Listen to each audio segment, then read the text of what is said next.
So he's really smart on protecting your ballot. No, he's not. All right, well, he's going to do his best about talking about voting safety. We've actually at the office had a lot of calls about that already. And then we're going to go through local candidates. And the final phase is going to be open mic. So for those of you that want to get up and say a little something and talk about your feelings about the election, things that you want your groups to do, the mic will be open for you. So Randy, thank you.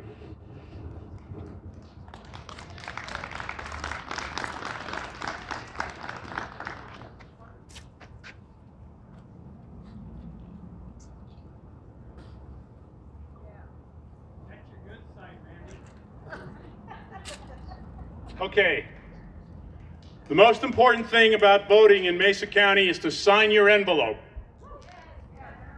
Now I'm going to tell you the rest. This is the ballot. You should have gotten by mail. Starting today, they were sent yesterday. White envelope, inside a yellow addressed spot. When you open it up,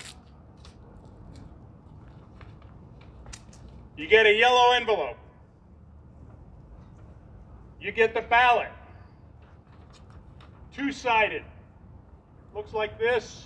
Got all these bars and dots and red ovals.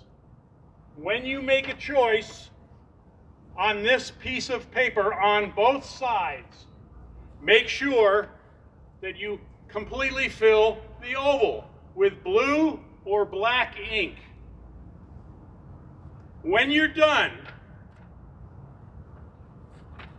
put it in the yellow envelope and make sure you sign the envelope. Then take this ballot, put a stamp on it, put it in the Postal Service. Or take this ballot, save the stamp, and put it in the silver ballot box at any voting service polling center, of which there are 8 around the county. Before you put it in the silver ballot box, make sure you sign the envelope.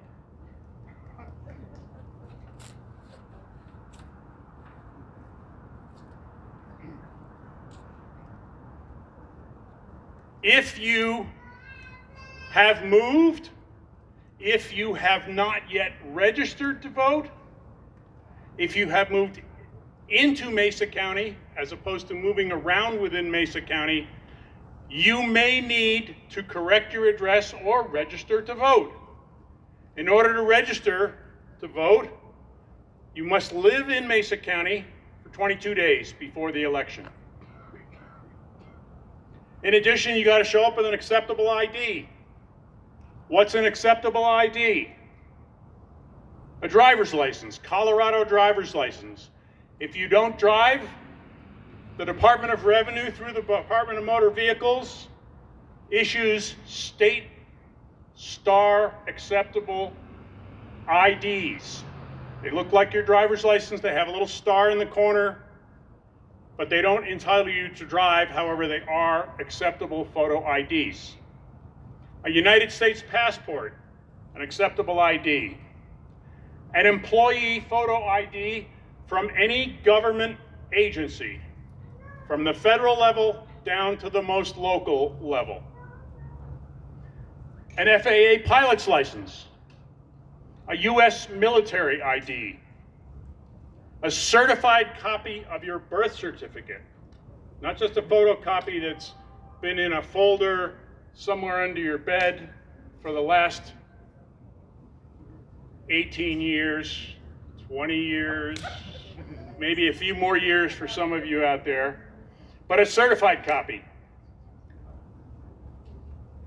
A certificate of naturalization. A valid student ID with a photo from a higher ed institution in Colorado. And then, to make sure that you are where your residence address is, you'll need some kind of proof, if it's not on your ID, of where that is. like a utility bill within the last 60 days. And that's important because your ballot is different than my ballot, than Scott's ballot, than Catherine's ballot, than anyone else's ballot here, Dave's ballot, because we all live in different places and we may have different issues on the ballot for who we're electing or what issue, what question on the ballot is appropriate to our taxation district. We don't always live in the same mosquito control district. I recommend that as soon as you get your ballot, you talk about the issues with your spouse, your significant other, your friends, your enemies, and decide what you're doing on each question on your ballot. And if your ballot is different from one of the people you're speaking with, that's okay. They live in a different area and they may have slightly different questions or slightly different candidate list. It's important for the security of your ballot and for all ballots that you sign the envelope that you put your ballot in. Once you deliver your vote, that is, you take that envelope and you put it in the silver box or you put a stamp on it and mail it, you are able, in Colorado, to track the progress of your vote. And you can do that in two ways, or you can get there in two ways. You can go to govotecolorado.gov and say, I want to track my ballot. And what you'll end up doing is going off to a nationwide system. Only our piece of that action is colorado.ballottracks.net. And that's ballot, B-A-L-L-O-T, tracks, T-R-A-X.net. And that's where you get taken if you go to govotecolorado.gov. You go to ballot tracks, you put in your information, and you can see how is your ballot progressing through the system. If you vote early, and I guess I won't say vote often, but if you vote early, you can track your ballot, and if something doesn't look or smell right, please follow up on it. Go to the Mesa County Clerk's office, show them perhaps what your results are from using ballot tracks. Perhaps you need to ask for another ballot. But make sure your ballot counts. There are fundamentally three ways to cast your ballot. The way I've just outlined, which is I recommend get your mail ballot. If you don't get a mail ballot, go to the clerk's office, get a mail ballot, put it in the silver box there, or mail it back. Two other ways. Show up at the voter service polling center with an ID and ask the greeter judge, the ballot judge, the crew that is in that polling center that you would like to cast a ballot there. You can get the same old ballot that you didn't get in the mail and put it in the same old silver box, or maybe it's a slightly different shape. Or, if you really like the old system, get a ballot, no envelope, go in the little booth, take the pencil out or the pen, black or blue ink, darken the ovals for the issues and candidates you wish to vote on, fold it up, bring it out, put it in the blue ballot box at the polling center. If you're not that good at darkening the oval, you can ask to use the ICX machine, or IDX machine. And the IDX machine looks like a computer, and it's sort of a computer. It is not connected to the internet. It is not hackable from outside. It's not connected in any way. All it does is takes your voter registration and one of those 17 configurations of the various questions and candidates and puts up on a screen what your ballot looks like. And you can use your finger and a keyboard to cast your ballot by recording it briefly. You're all done. You see all these things go by on that screen, and you decide which ovals to darken by clicking on them. You can write in candidates by using a keyboard.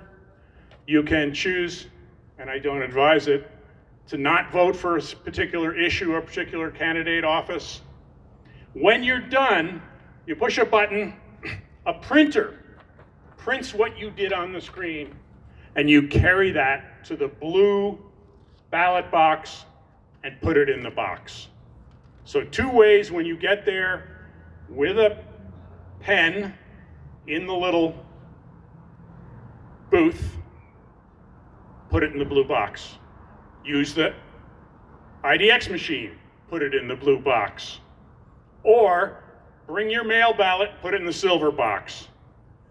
The most important thing, and the last thing I'm going to say, make sure you sign the envelope. Thank you.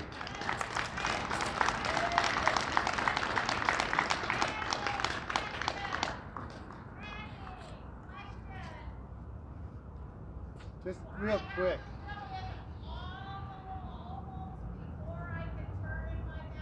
No. You may vote on the issues and for the candidates that you wish to vote for, but know that your vote that is not cast for an issue or a person disproportionately increases another person's vote for those things. So I encourage you to take your ballot that you got in the mail today, talk with your friends and neighbors and enemies, decide what you want to do, and make sure that for everyone you can possibly vote for or against or write in for, that you do it. Yes? Do I have to date the envelope?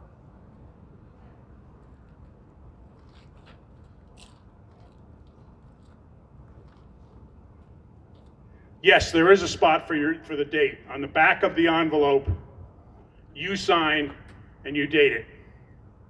Now there are some,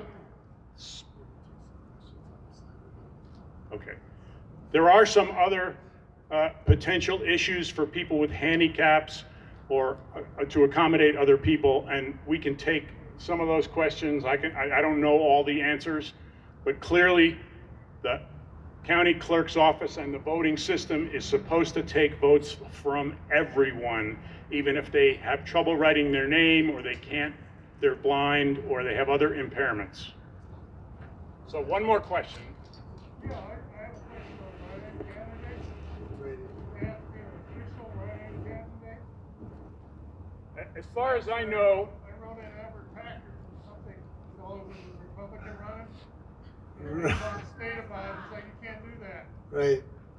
I Randy's going to be around, so yeah, I it's don't kind know of a if there are rules. There are candidates who want to be write-ins, who are have the spelling of their name on a sheet at the precinct voting centers.